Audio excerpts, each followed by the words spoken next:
بسم اللہ الرحمن الرحیم۔ شروع کرتا ہوں اللہ کے نام سے جو بڑے رحم کرنے والے ہیں۔ آج کا واقعہ ہے موسیٰ علیہ السلام اور قارون کا۔ موسیٰ علیہ السلام نے قارون کو زکوٰۃ کا کہا تو قارون برا مان گیا۔ قارون سوچ میں پڑ گیا کہ اتنی رقم میں زکوٰۃ میں آخر کیوں دوں؟ قارون نے زکوٰۃ سے بچنے کے لیے عورت کو پیسے دیے کہ تم موسیٰ پہ بدکاری کا الزام لگاؤ۔ موسیٰ ایک مجمع میں لوگوں سے وعظ فرما رہے تھے کہ وہاں وہ عورت بھی پہنچی۔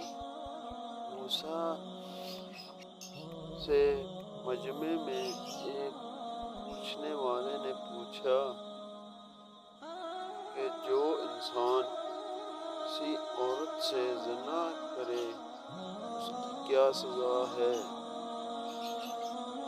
موسیٰ علیہ السلام نے فرمایا اگر وہ انسان شادی شدہ ہے تو اس کو پتھر مار کر قتل کیا جائے۔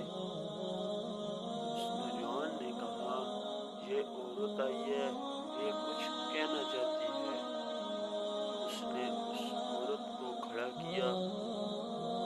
موسیٰ علیہ السلام نے کہا کیا کہنا چاہتی ہو بیوی؟ کیا مسئلہ ہے؟ اس کی جو نظر پڑی نور نبوت پر، اس نے کہا میں کچھ نہیں کہنا چاہتی۔ قارون نے تو مجھے پیسے دیے تھے کہ آپ پر الزام لگاؤں۔ موسیٰ علیہ السلام فوراً سجدے میں گر گئے۔ اللہ رب العزت نے فرمایا اے موسیٰ آج تو زمین کو جو حکم دے گا وہ اس کی تعمیل کرے گی۔ تو موسیٰ علیہ السلام جلال میں کھڑے ہوئے اور زمین کو کہا پکڑو اسے۔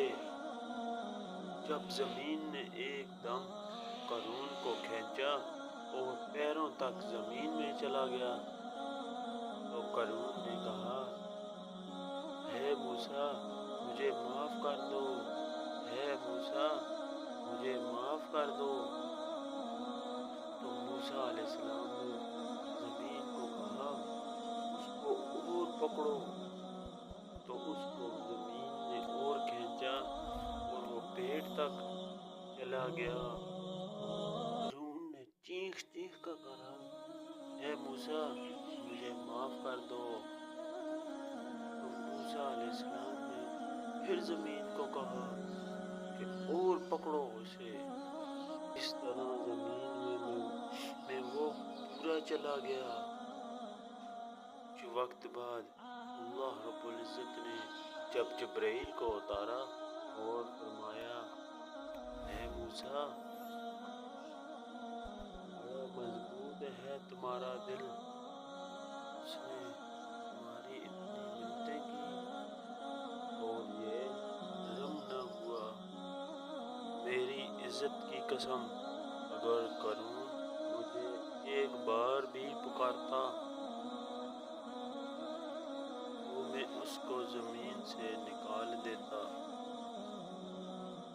اللہ اکبر، اللہ کی شان دیکھو، جو قارون کو معاف کرنے کے لیے تیار ہے، پھر ہم تو اس کے محبوب کے امتی ہیں، کیا وہ ہمیں نہ معاف کرے گا؟ لیکن ہم بھی اس کو پکاریں اور اپنے گناہوں کی معافی مانگیں، اس کے بتائے ہوئے طریقوں پر چلیں۔ وہ اللہ رب العزت غفور الرحیم ذات ہے، ہمیں ضرور بخشیں گے۔ چلو آج اسی سے ہم توبہ کرتے ہیں۔